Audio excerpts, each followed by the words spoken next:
बिस्मिल्लाहिर्रहमानिर्रहीम, अस्सलाम वालेकुम। आज ईद का तीसरा दिन है और सुन्नत इब्राहिमी पे जैसे पहले दिन से हम आपसे बात करते आ रहे हैं, हमेशा की तरह आज भी यही आपको बताएंगे। और सबको पता ही होगा कि सुन्नत इब्राहिमी पे अमल किया जाता है पहले, दूसरे और तीसरे दिन। तो कुर्बानी का सिलसिला तीसरे दिन तक जारी रहता है और मज़ेदार रेसिपीज़ जो होती हैं वो घर में बन रही होती है। हम भी आपके साथ शेयर कर रहे होते हैं और आपको बता रहे होते हैं नए नए तरीके खाने पकाने के भी, और साथ में कि किस तरह से हमें एहतियात करनी चाहिए, क्या क्या टिप्स होनी चाहिए उसमें, कौन सी चीज़ हमारे लिए फ़ायदेमंद है और कौन सी मुझे सेहत। तो बग़ैर किसी ताख़ीर के टाइम को अपने मद्देनज़र रखते हुए अपनी रेसिपी की तरफ चलते हैं। एक चीज़ साथ में और आपको बता दूं कि पहले दिन भी हमने आपके साथ जो रेसिपी शेयर की वो मटन में थी और साथ में हमने कलेजी भी तैयार की थी। दूसरे दिन की रेसिपी तो आज हमने सोचा कि हर शख्स मटन में या बीफ का इस्तेमाल नहीं करता, बच्चों का भी दिल होता है और वो भी लोग होते हैं जो इसको पसंद नहीं करते, गोश्त को ख़ास तौर पे। बात कुर्बानी के गोश्त की बिल्कुल नहीं हो रही, बात हो रही है गोश्त की खाली। तो आज हमने अपने नाज़रीन को और अपने फैमिली में भी, अपने दोस्तों अहबाबों में भी मद्देनज़र रखते हुए जो मीट का इस्तेमाल तो ज़रूर किया है, लेकिन उसको हमने चेंज कर दिया। हमने आज जो इस्तेमाल किया है वो दो तरह का गोश्त इस्तेमाल कर रहे हैं। एक तो हम इस्तेमाल कर रहे हैं चिकन का गोश्त और दूसरा जो गोश्त इस्तेमाल कर रहे हैं वो हम कर रहे हैं ऊँट का। ऊँट के गोश्त से हम चपली कबाब आपके साथ शेयर कर रहे हैं और आपको बताएंगे कि ऊँट के गोश्त के क्या क्या फ़ायदे हैं, क्योंकि इसका पाकिस्तान में जैसे मैंने पहले बताया कि रेशो कम होता है खाने का, कुर्बानी का रेशो बढ़ता जा रहा है और रेसिपी इसकी इतनी ज़्यादा शेयर नहीं की जाती है। इसके साथ साथ हम आपको बारबेक्यू प्लेटर का तरीका बताएंगे कि बारबेक्यू प्लेटर में ज़रूरी नहीं है कि आप खाली बीफ का और मटन का गोश्त इस्तेमाल करें, आप उसमें चिकन टिक्का भी इस्तेमाल कर सकते हैं, आप उसमें मलाई बोटी भी इस्तेमाल कर सकते हैं। तो बहुत सारी चीज़ें होंगी जो हमारे बारबेक्यू प्लेटर के अंदर होंगी, पराठा भी होगा, चटनी भी होगी। तो हम अपनी रेसिपी की तरफ बढ़ते हैं और अपनी रेसिपी शुरू करते हैं। हमारे पास मौजूद है चिकन, तकरीबन 1 किलो के करीब हम चिकन शामिल कर रहे हैं। चिकन जो है वो आप चाहें तो बोनलेस भी इस्तेमाल कर सकते हैं, चाहे तो आप बोन वाला भी इस्तेमाल कर सकते हैं। तो ये हमारे पास चिकन मौजूद है 1 किलो के करीब और साथ में हम इसमें शामिल कर रहे हैं लहसुन और अदरक का पेस्ट।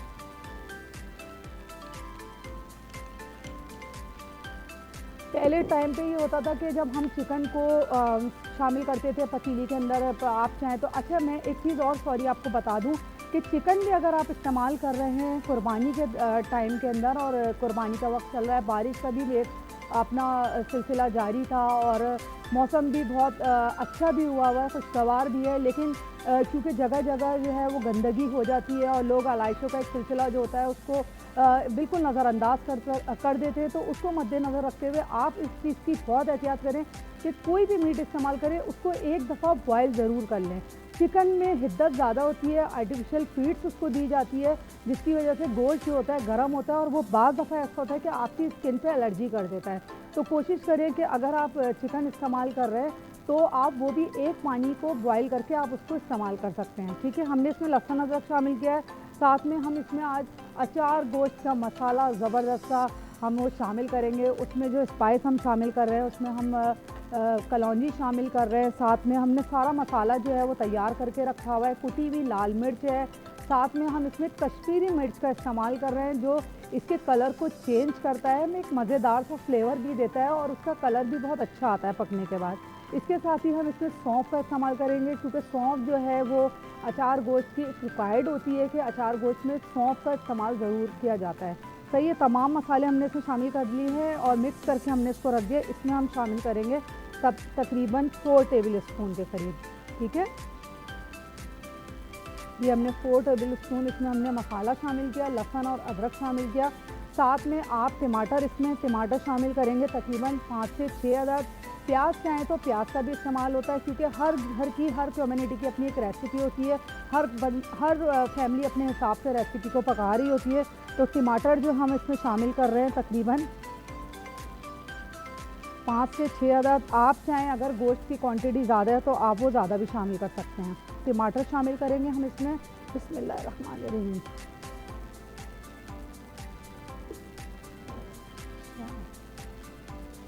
उसके बाद हम इसमें चिकन शामिल कर रहे हैं।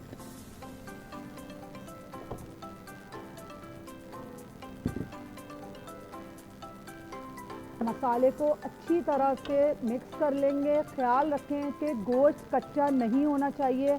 बारबेक्यू का इस्तेमाल बहुत ज़्यादा होता है बकरा ईद के अंदर, तो लोग कोशिश करते हैं कि उसको जल्दी जल्दी पकाएं और जल्दी जल्दी खाएं। प्लीज़ हरगिज़ ऐसा ना करें, क्योंकि कच्चा गोश्त जो है वो मुज़र सेहत है, नुकसानदेह। उसमें एक ब्लड का एक रेशो होता है जो आपकी बॉडी में जाके इन्फेक्शन करता है, जिससे आपको डायरिया या टाइफाइड का ख़तरा पैदा होता है।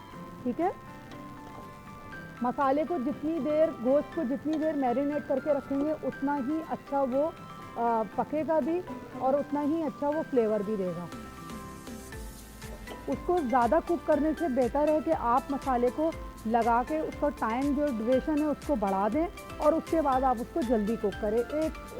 दूसरी तरफ हम आपको बारबेक्यू प्लेटर जो है वो भी बता रहे हैं कि हमारे पास जो ऊँट का गोश्त है, इस तरह से इसको प्रेस करना है। इसमें हमने जो चीज़ें शामिल की हैं, इसमें हमने मकई का आटा शामिल किया है, साथ में हम इसमें छोटा सा थोड़े थोड़े पीस करके हम इसमें जो है वो शामिल कर रहे हैं। टमाटर के साथ में कुटी हुई मिर्चें शामिल की हैं, मकई का आटा शामिल किया है 1 टेबल स्पून के करीब। अच्छा, इसका जो फ्लेवर होता है, चपली कबाब हम आम तौर पे भी और मीट के भी इस्तेमाल करते हैं, चिकन के भी बनाते हैं, बीफ के भी, लेकिन ये क्योंकि हम ऊँट के गोश्त का स्पेशली बना रहे हैं, तो हमारी ख्वाहिश है कि हमारे जो नाज़रीन हैं वो ऊँट के गोश्त का जो कबाब है वो ज़रूर इसको ट्राई करें।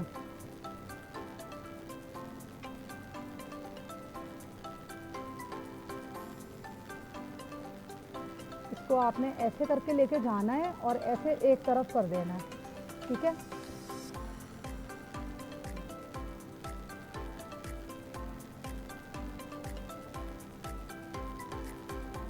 जी नाज़रीन, हमारी यहाँ पे चीज़ें तैयार हो रही है। हम मिलते हैं एक छोटे से ब्रेक के बाद, कहीं मत जाइएगा।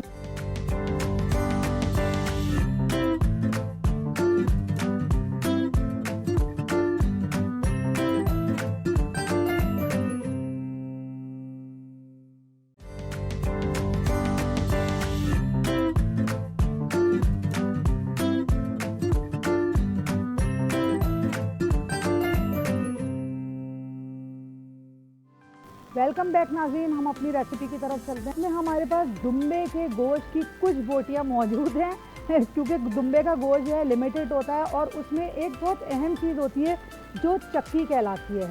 चक्की जो है चिकनाई होती है बेसिकली, जो हम दुम्बे के गोश्त के साथ सीख के अंदर इस्तेमाल करते हैं। लेकिन क्योंकि हमारे पास किचन में बाज़ दफ़ा ऐसा होता है कि फ्लैट सिस्टम है या घर छोटा है, वेंटिलेशन का मसला है, तो आप धुआं जो है वो बाहर नहीं जा पाता।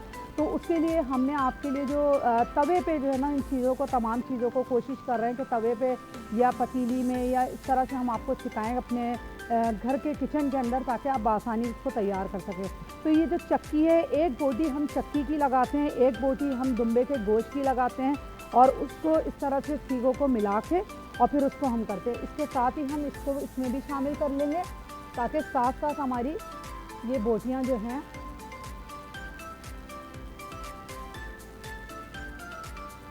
ये इस तरह से, ये चक्की की बोटी कहलाती है। जो दुम्बे की दुम का गोश्त होता है वो कहलाता है ये।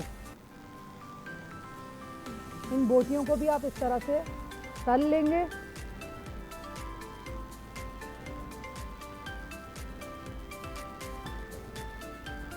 साथ में जो है वो बड़ा ही मज़ेदार सा और अच्छे से फ्लेवर का 4 गोश्त तैयार किया जा रहा है।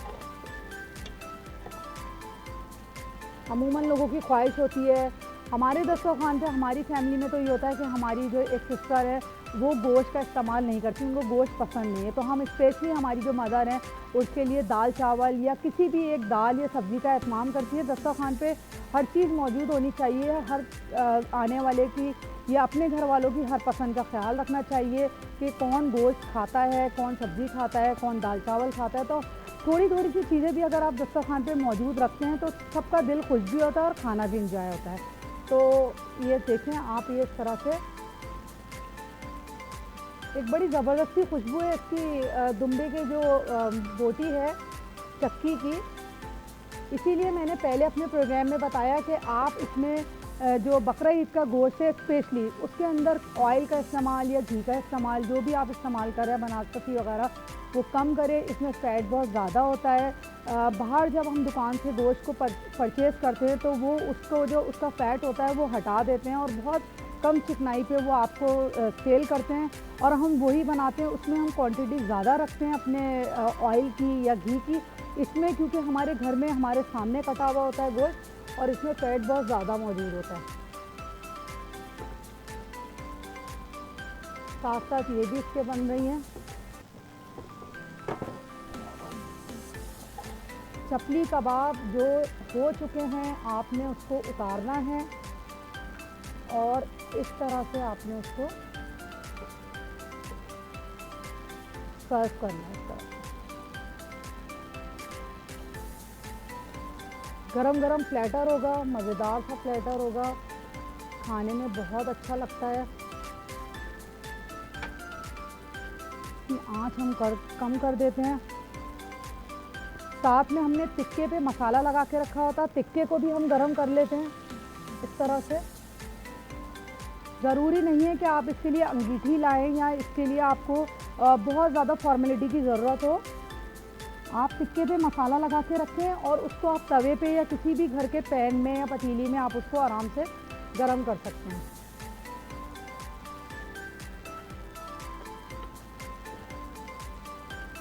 दुम्बे के गोश्त की बोटियाँ जो हैं थोड़ी कम क्वांटिटी में है, लेकिन वो हमने प्लेटर में ज़रूर शामिल करनी है।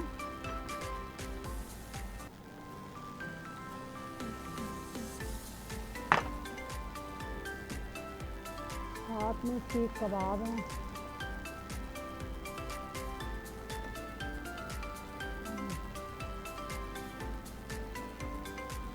टमाटर के स्लाइस कर लें।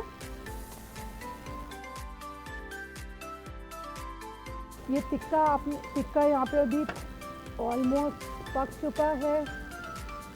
बहुत ही आपको ज़रूरत ही नहीं है बारबेक्यू की खुशबू और एक स्मोक सा आपको आ रहा है। अगर आप चाहें तो कोयला हो तो कोयले को भी आप रख सकते हैं।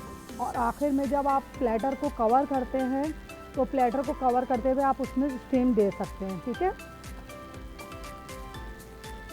टिक्का आपने जिन लोगों को गोश्त नहीं, मीट स्पेशली मतलब बकरे का या गाय का गोश्त नहीं पसंद, उनके लिए हमने टिक्का प्लेटर के अंदर शामिल किया है। साथ में बिहारी बोटी है इसमें। ठीक है, थोड़ी सी इसमें हमने कलेजी भी शामिल की है, भुनी हुई कलेजी भी है। कोशिश करें कि जिस दिन कुर्बानी हो उसी दिन कलेजी को पका के उसको वाइंड अप कर दें, क्योंकि ये बहुत ज़्यादा रखने से नुकसानदेह होती है। इसमें अलग से एक पानी होता है, एक पाउडर होता है जो बहुत मुज़र सेहत होता है, वो आपके लिए सेहत के लिए नुकसानदेह भी हो सकता है। तो आप कोशिश करें कि अगर आपके घर में इतनी फैमिली मेम्बर्स नहीं हैं तो आप अपने किसी जानने वाले को, किसी ज़रूरतमंद को पका के भी दे सकते हैं आप। ज़रूरी नहीं कि आप कच्चा दें। तो कलेजी का इस्तेमाल आप फौरी करके और उसको वाइंड अप कर दें।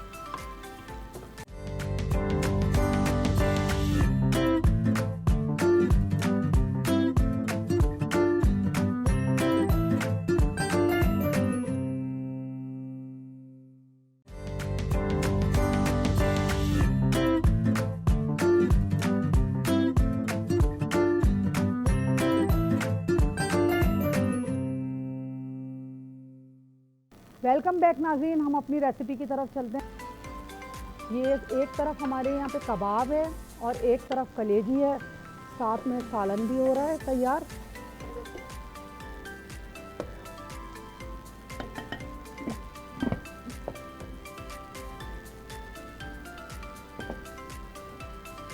ये इस तरह से बिहारी बोटी है,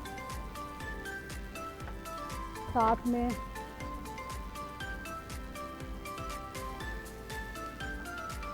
आपने कलेजी भी इसमें इस तरह से शामिल करनी है। बारबेक्यू प्लेटर जो है उसमें चीज़ें मैं रखती जा रही हूँ। साथ में हम इसमें बहुत ही ज़बरदस्त सा अच्छा मज़ेदार सा जो है वो पराठा बना रही है। हाथों पे मत जाइएगा, क्योंकि ख़वातीन के जो हाथ हैं वो स्पेशल कुर्बानी में जो है वो ऐसे होते हैं कलरफुल से, और बहुत सारे मसाले लगे हुए होते हैं। आटे की जो नॉर्मल एक फाइन आटा होता है उसको गूंदना है, उसमें नमक शामिल करना है, थोड़ा सा उसमें ऑयल शामिल करना है और गूंद के उसको वो आप 1 से 1.5 घंटे के लिए रख देंगे।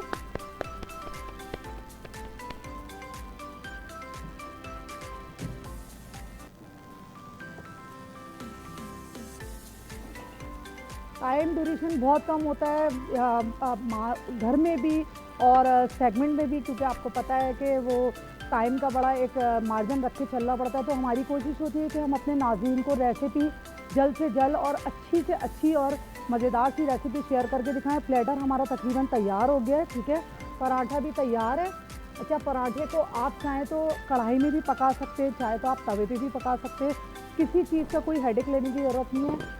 ये अचार गोश्त भी तकरीबन तैयार हो गया है, मज़ेदार सा, और बड़ी अच्छी सी खुशबू आ रही है। अचार गोश्त की अपनी एक खुशबू होती है। इसको इस तरह से फॉइल पेपर पे रख के और उसको आप हाथ की या चिमटा या एक आप सीजर ले लें, उसको इस तरह से आप उसके 4 टुकड़े कर लें, या चाहें तो 2 टुकड़े भी कर सकते हैं, ठीक है। साथ में थोड़े से हम प्याज रखेंगे, इसमें प्याज शामिल करेंगे। आप चाहें तो अगर खीरा है आपके पास तो खीरा भी रख लें। तमाम चीज़ों का बहुत ख्याल रखें। आखिर में जो है, अगर आप चाहें तो कोयला जो आपके पास बहका हुआ है उसको आप इस तरह से रख के और उसके ऊपर इस तरह से आपको घी से दम देना है और इस तरह से करके आपको प्लेटर को कवर कर देना है।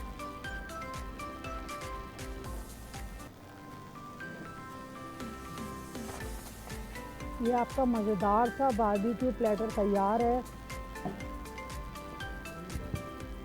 अचार गोश्त हमारा तकरीबन तैयार हो गया। हमारे से मीट चिकन का तैयार हो गया है, क्योंकि बिस्मिल्लाहिर्रहमानिर्रहीम बड़ा अच्छा सा धुआं इसमें से आ रहा है। और किचन जो है घरों के भी बहुत ही मुश्किल से मैनेज होते हैं। किसी का किचन बड़ा होता है, किसी का किचन छोटा होता है। कुछ लोग खाने को बैठ के पकाते हैं, कुछ लोग अपने काउंटर पे खड़े होकर पकाते हैं खाने को। हर किसी के अपने घरों के जो है वो तरीक़ेकार होते हैं, कम्युनिटी सिस्टम होता है। तो यहाँ पर अचार गोश्त तकरीबन तैयार हो गया मज़ेदार सा। मैं उसको सर्व कर देती हूँ। हरा धनिया जो है वो खाने की खूबसूरती है। अल्लाह ताला ने उसके अंदर एक कलर रखा है कुदरती, जो उसका एक कलर होता है, एक फ्लेवर होता है। तो हरे धनिए का इस्तेमाल ज़रूर रखें। अगर आप चाहें तो इसमें हरी मिर्चें भी भर के आप हरी मिर्चें शामिल कर सकते हैं।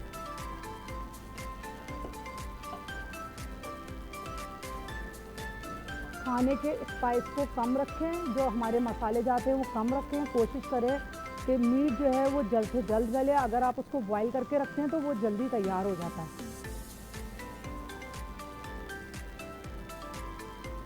अचार गोश्त बिल्कुल तैयार हो गया है, बड़ा मज़ेदार सा है। और इसमें थोड़ी सी आपको ग्रेवी रखनी है, क्योंकि आपके पास एक बारबेक्यू प्लेटर है जो बिल्कुल ही खुश्क प्लेटर है।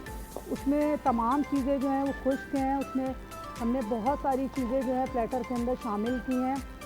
तो कोशिश करें कि आप अगर 2 सालन बना रहे हैं या कोई भी 2 आपके पास रेसिपी है घर में भी, तो आप एक जो है ग्रेवी वाली शामिल करें रखें और एक जो है वो आप सूखी शामिल कर सकते हैं।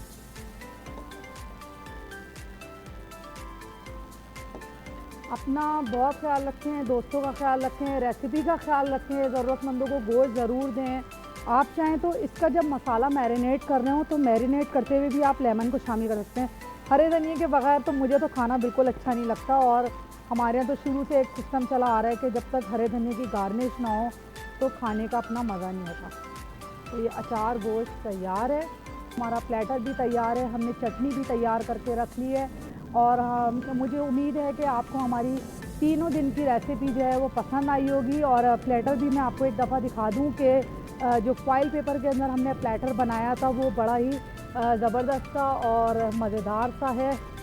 इसके अंदर हमने कोयले की स्टीम दी थी। कोयला जो है ठंडा हो चुका है, आप इसको हटा लें। साथ में हमने पराठे और उसकी प्रेजेंटेशन को इस तरह से किया। चटनी के साथ आप इसको ज़रूर इंजॉय करें। चटनी हम इसके साथ यहाँ आपको सर्व कर देते हैं। अपना बहुत ख्याल रखिएगा। उम्मीद है आपको रेसिपी पसंद आई होगी। इंशाल्लाह आपसे ज़िंदगी रही तो फिर मुलाकात होगी। अपना, दोस्तों का, अपने रिश्तेदारों का, सबका ख्याल रखिएगा। एक बार हमारी तरफ से आप सबको और हमारी टीम की तरफ से ईद मुबारक। ईद उल अज़हा पे अपना और दोस्तों का ख्याल रखें। अल्लाह हाफ़िज़।